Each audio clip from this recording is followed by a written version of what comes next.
Hi guys, welcome back to my channel. If you're new here, my name's Erin and I do mostly budgeting videos, but I also do others like the one you're about to see here.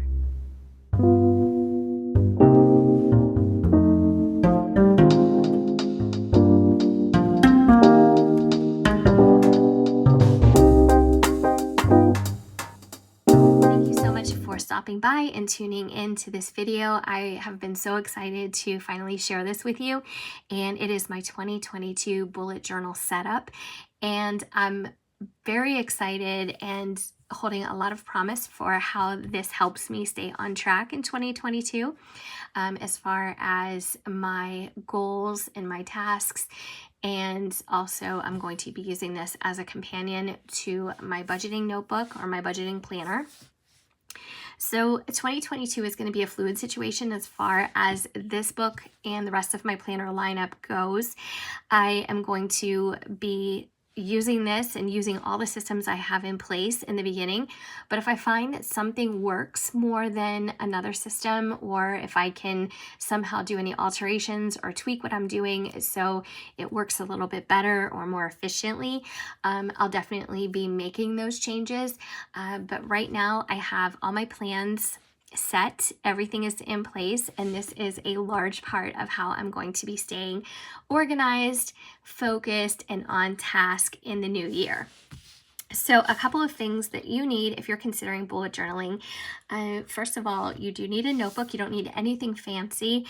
This one is by Vivid Scribbles. I'm not sure if you've ever heard of that brand, but the paper quality is absolutely excellent. I am really enjoying writing in this and using this for all of my layouts.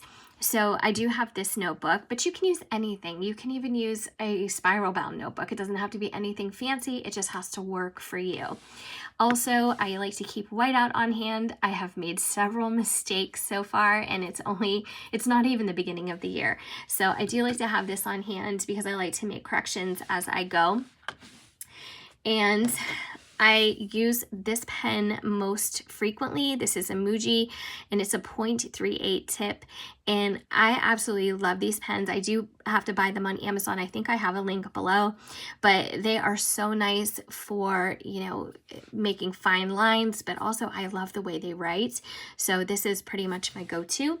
I also use some really neutral colored Tombow dual tip markers, and I've been using these in lieu of highlighters. So I have this color, which is probably the brightest or most vivid color in the collection that I have been using so far, and I've been using these two. They look similar, but they're not. This one pulls more pink, and this one pulls more of a cream or a beige.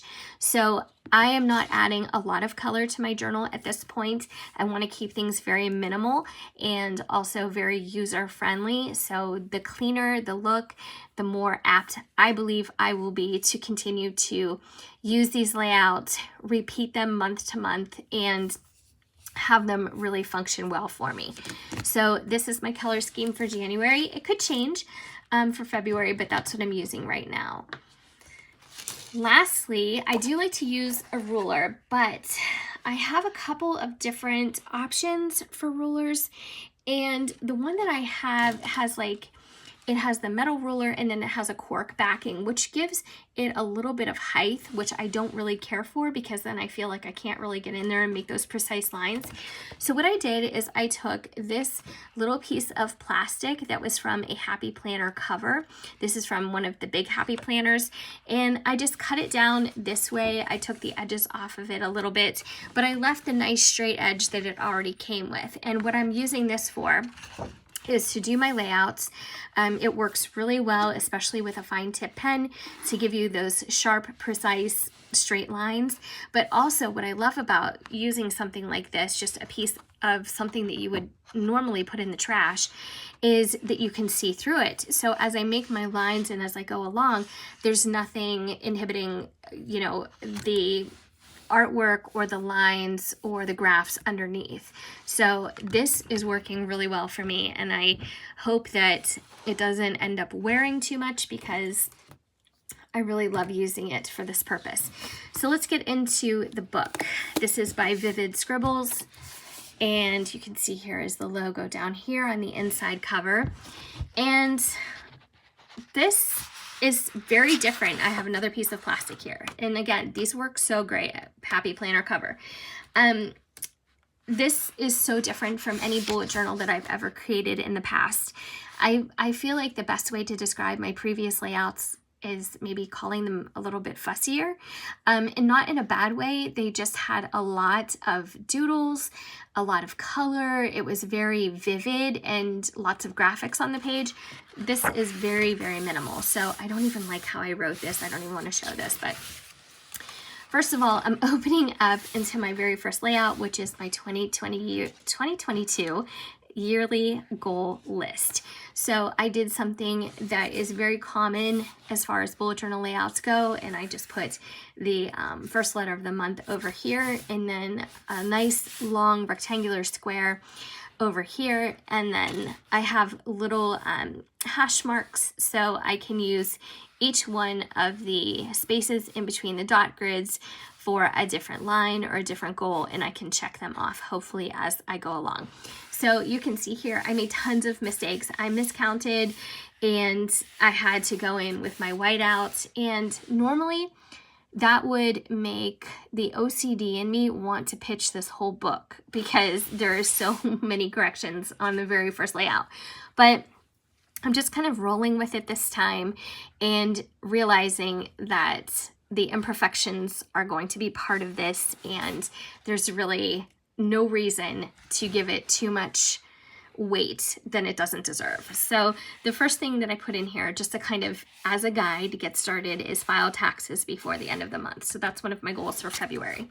But I will obviously be going over each one of these spreads in future videos with you so you can see how I'm using the journal itself. So if you open it up, I have a year at a glance.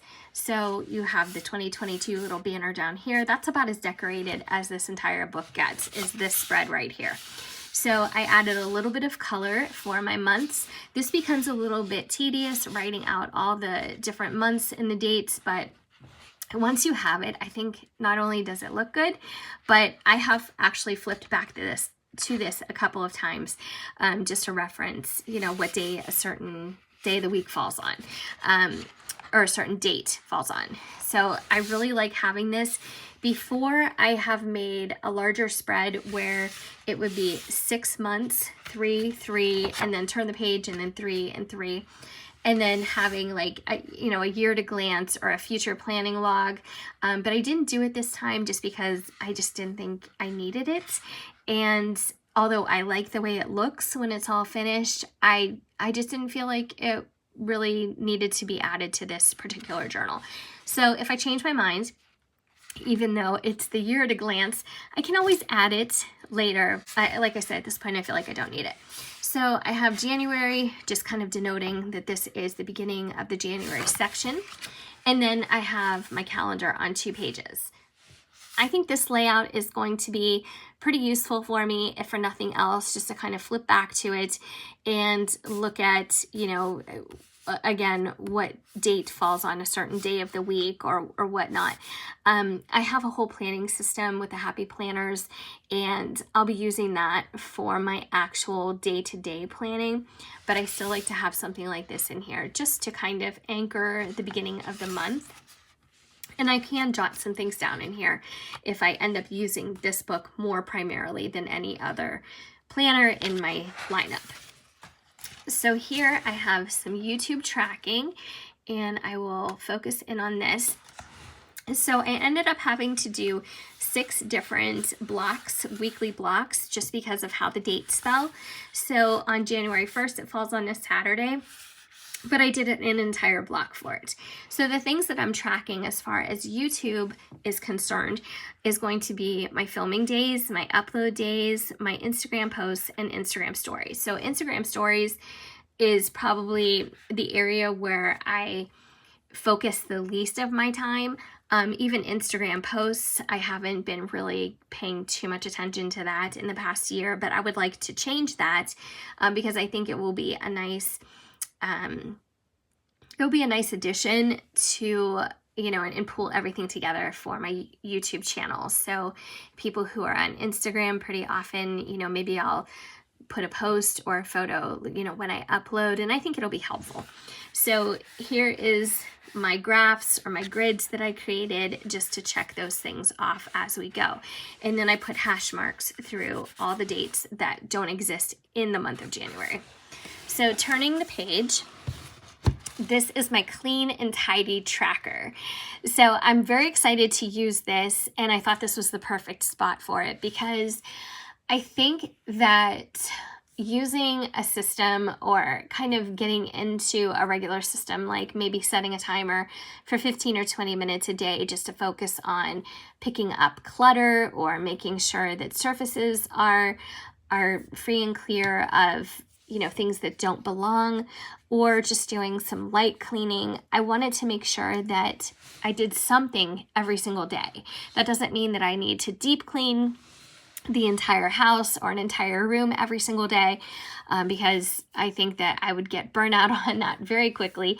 But just doing something, just so when it comes time to deep clean, things are kind of on their way. They're not so unbearable to start, you know, and you never find yourself in that situation. Oh my gosh, where do I start? Because it's been so long since I've paid any attention to whatever room. So I just have a couple of common things here listed that I typically have to pay attention to, like anyone. Laundry, floors, bathroom 1, bathroom 2, the kitchen, dishwasher, you know, I just kind of want to keep track on how often we run that. Dusting, my office space, and 15-minute tidying. So the 15-minute tidying category is basically just kind of picking things up, or maybe putting clothes away that are clean and making sure they're either folded and put into dressers or actually hung up, taken out of baskets, because I'm very infamous for leaving clean clothes in baskets, and that is a really, really bad habit for me. So here, another little detail that I tried to put on every layout, but I didn't leave room for it before I decided this was a thing, is to put a little tag over here. And this one says home, and this one is a vertical layout, just because the layout didn't lend itself to enough space for horizontal. So I have home here and that colored in. Next, I have my reading layout, and I have a little tag here that says free time. So I have my reading header. I'm not happy with the way that this turned out, just because I didn't think ahead as far as the spacing. I just kind of plopped this calendar first, and then I built everything around it. And I would like to do my layouts with a little bit more planning and intention in the month of February, but it will work. It's still, you know, pen to paper. It's going to be the same information I would track regardless. So this will work for me. So I have a little currently reading section with up to 3 spaces for different books. And then I can color in any type of, or all these blocks if I do 15 minutes of reading that day. So 15 minutes is not a lot. And I think using a timer is the best way to keep yourself not only on track with it, but motivated to do it. Everyone can probably find 15 minutes in their day to devote to something. And reading is important to me. It's something that I used to do a lot, and I've really gotten away from it and replaced it with things like Netflix and YouTube and things that, you know, just don't take as much concentration. I can have something on in the background, and maybe I have TV on in the background and I'm watching YouTube on my phone. It's crazy. So it's a little bit of an overload for me, the way I've been consuming content. I hate to use such buzzwords, but it's true. And so my niece got me, one of my nieces got me a book for Christmas. So I'm going to start out with this one, and it's called The 7 Husbands of Evelyn Hugo. She read it. She said it was really good. This is a nice thick read, I think. Let's see. It has almost 400 pages. So I'm looking forward to diving into this, and this is going to be the first book that I take with me into 2022. So I'm probably going to start it here pretty soon, but I'll probably still be finishing it during this first week. And then down here, I have 5 spots, more spots than what I'm actually reading. This is a to be read list. So if there's any titles that I want to keep track of or look back on or just not forget about, I can list them here. So moving on, this is my health tracker. And I've always had a health tracker in my bullet journals just because I like the visual of it. So I have my header up here. This is the entire month of January in little squares. And I have my little tag over here that says health. And then here are some of the things that, well, all of the things that I want to track are flossing, skincare, face mask. Now, am I going to do a face mask every day? No, there's no way. Ideally, I would love to, but first of all, that would be very expensive, I'm sure. And second of all, I just don't have the time to, you know, do a face mask every night of my life. But I still want to track the times that I do. Some of these are going to be daily things like flossing, skincare, my vitamins, B12, D3, fiber, multivitamin, emergency. I'm actually trying to take emergency twice a day now, just because my allergies have been kicking up and I'm really trying to stay as healthy as possible, keeping the asthma at bay, colds at bay, all that. Blood pressure medicine, I take 2.5 milligrams of lisinopril. It's the lowest dose you can take, and I'm probably going to end up coming off of that in 2022 per my heart doctor. I do take daily Claritin, vitamin E, a hydration pack. That's just something that you add to your water, and I find that it really is very helpful in making me just feel good. 64 ounces of water, brushing 2 times a day. I always brush 2 times a day, but I still want to have it on here, you know, just in case there's a day where I'm like already in bed and I'm like, oh, I don't feel like it. It's so important. How many times I wash my hair. I am a frequent hair washer. I mean, a lot of times every single day. And I really want to get away from that because my hair is thin and it's just not good for it, that constant stripping. So the stripping of your hair and your follicles and everything. So I want to do that less, and I want to track how I'm doing that. 8 hours of sleep, any type of sleep aid, whether it be ZzzQuil or I don't know, whatever, stretching and walking. So those are the things that I am focusing on, just in case you are curious or you're looking for ideas of what might be helpful for you to track. That's why I'm getting into such detail with this, because I want it to be helpful for anybody who's considering doing a similar journal. So this is my December budget overview, and I've done something similar to this in previous journals on this channel. I really, really like the functionality of this, and even though it is very basic looking, it's very, you know, line art, nothing else to it, I still thought that this was an important feature to add to my journal because it's really good information to track, first of all, and also because I didn't really think I would be able to put this so concisely in my Happy Planner. So I have my little budget tag up here. I have my fixed expenses here, my variables, my sinking funds. This is my income, all different sources, and obviously more lines than we deserve because we can't fill up that many lines, but we do have different paydays in case you're wondering. So I have each one with its own individual space. A receipt, this is something that I've always put in my budget with me videos. I call it a receipt. I don't know what other people call it, but it's been something that I've titled it since I've started budgeting, and it's just total in, total out, and the difference. In this case, it's going to be a monthly snapshot instead of, you know, a weekly or a paycheck snapshot, but this is really helpful too. And then I'm just going to arbitrarily and subjectively rate my own month. So I'm not actually measuring this against any type of formula. It's just my opinion of how the month went as far as money in and money out. And then here, this is my $2,382 savings challenge. So this is something that a lot of people do. This is definitely not new. It's definitely not something that I came up with, but I'm going to do a separate video on it and get into it more depth. I just started to add the first figures, and I'll be sharing that with you in a separate video. And then my January budget forecast. So where my December budget had a recap, I like to forecast my month. And then when I can look back on it, I think how well or how accurate was I? How well did I do? So that is my forecast. And then that is where I left off. So far, that's all I'm going to be tracking during the month of January. If I come up with anything in the next couple of days, of course, I'll add it to the tail end here.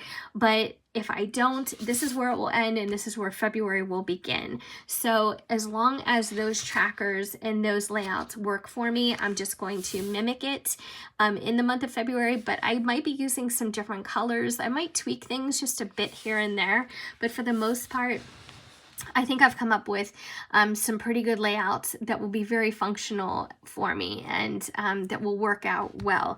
So that is my 2022 setup.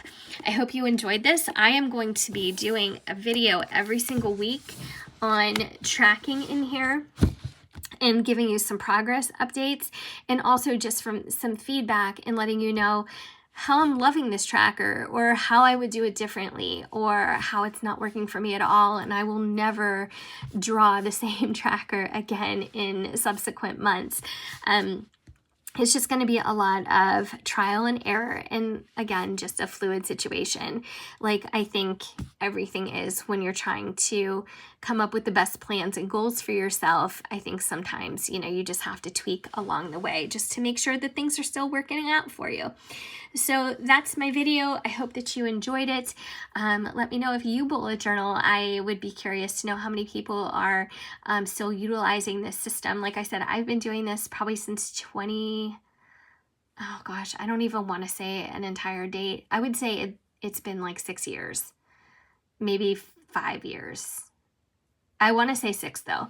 But yeah, I've been doing it for a long time, and sometimes I fizzle out halfway through the year in favor of a different system.